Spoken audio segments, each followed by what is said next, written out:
je suis française, j'ai 44 ans, j'ai l'habitude de voyager au moins minimum une fois par an avec mon compagnon Vincent, de manière plutôt libre, c'est-à-dire sac à dos, et on cherche au fur et à mesure des hôtels accessibles. C'est pas toujours facile.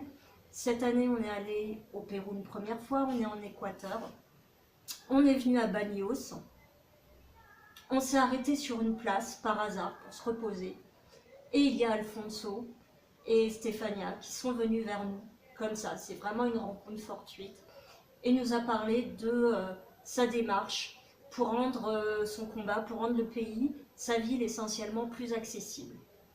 Et en fait, en 24 heures, en quelques heures à peine, il nous a permis de faire ce qu'on n'aurait jamais imaginé faire tout seul, puisqu'on n'avait pas d'informations sur les activités possibles pour les personnes handicapées, et les difficultés, l'accessibilité et tout.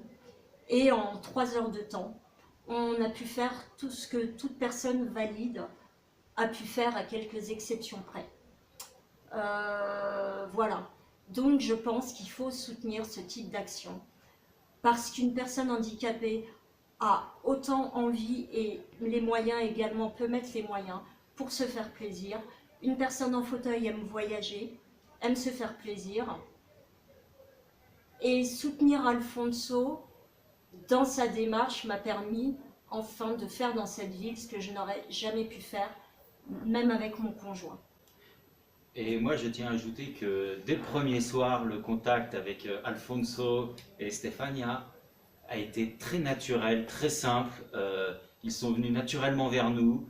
On a pu tout de suite échanger. Et très rapidement, en fait, ils nous ont proposé justement de pouvoir vivre cette expérience avec Léna, et voilà, de pouvoir découvrir un peu tout ce qui fait le charme de Bagnos, tous les attraits touristiques de Bagnos, la route des cascades, le Pavillon del Diablo, toutes ces choses-là que sincèrement on se demandait comment on allait pouvoir le faire, en espérant pouvoir le faire mais sans trop y croire. Et en fait, Alfonso et Stefania nous ont permis de vivre cela, et pour cela on les remercie grandement, parce qu'ils nous ont tout facilité, et vraiment tout s'est fait de façon naturelle, simple et facile.